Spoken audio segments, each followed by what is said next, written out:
kinakain ni ate ay isang prutas. Isa raw ito sa pinakamasarap na prutas sa mundo. That's so tasty. And pineapple. It's so sweet.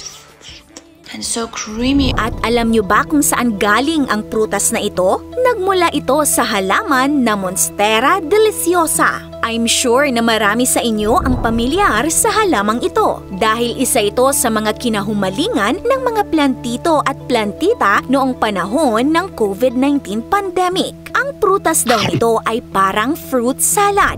One bite of this is like the flavor of 10 fruits combined. Ang lasa ay parang kombinasyon ng pineapple at banana. Para naman sa iba, may lasa rin itong mango, raspberry, strawberry at passion fruit. Ang texture nito ay katulad ng sa sour soup o guyabano. Parang mais ang loob nito at ganito naman ang kanyang itsura kapag hilaw pa. Pero alam nyo ba mga ka-awesome, kahit na masarap ang prutas ng Monstera deliciosa, itinuturing din itong delikado. Hindi ito basta-bastang kinakain. Kapag hindi tama ang pagkain mo nito, maaari kang makaramdam ng sakit, tulad na lang ng babaeng ito. Lidah Cime gatel loh. Sakit, garam. Maaaring mamaga ang iyong labi, bibig, dila at lalamunan. Paano nga ba ang tamang pagkain nito?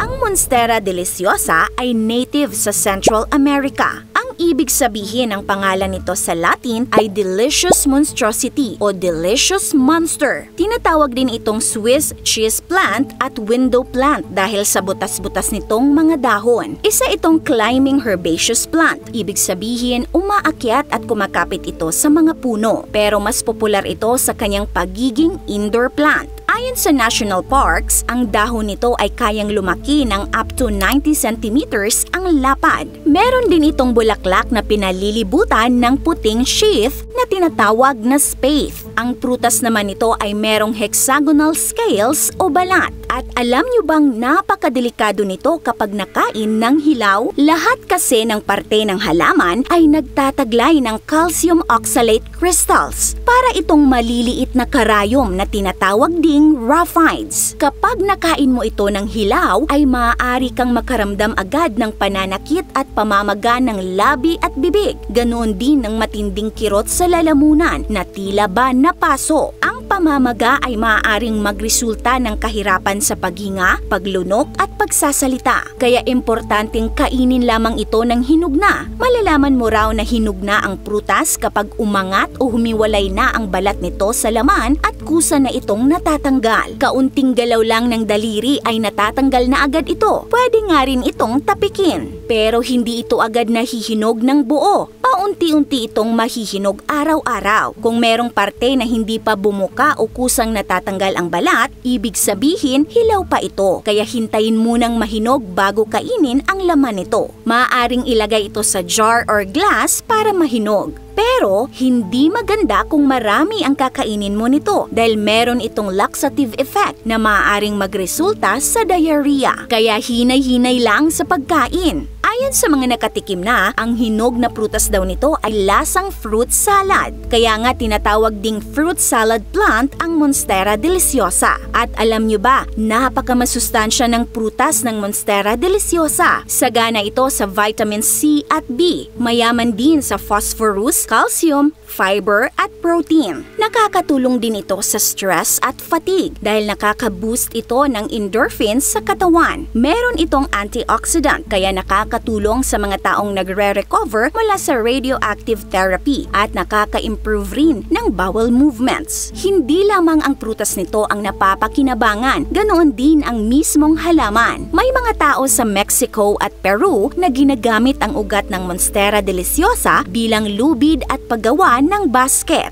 Ginagamit din ng mga Mexican ang ugat nito para maibsan ang kirot ng arthritis. Sa China naman, ginagamit nila itong panggamot sa ubo, pasa, impeksyon at lagnat. Habang sa Brazil ay ginagamit ang mga dahon ng Monstera bilang panggamot sa mga sugat. Kayo mga ka-awesome, nakatikim na ba kayo ng prutas ng Monstera deliciosa? This is your Ate O from Our Republic. Hanggang sa muli and stay awesome!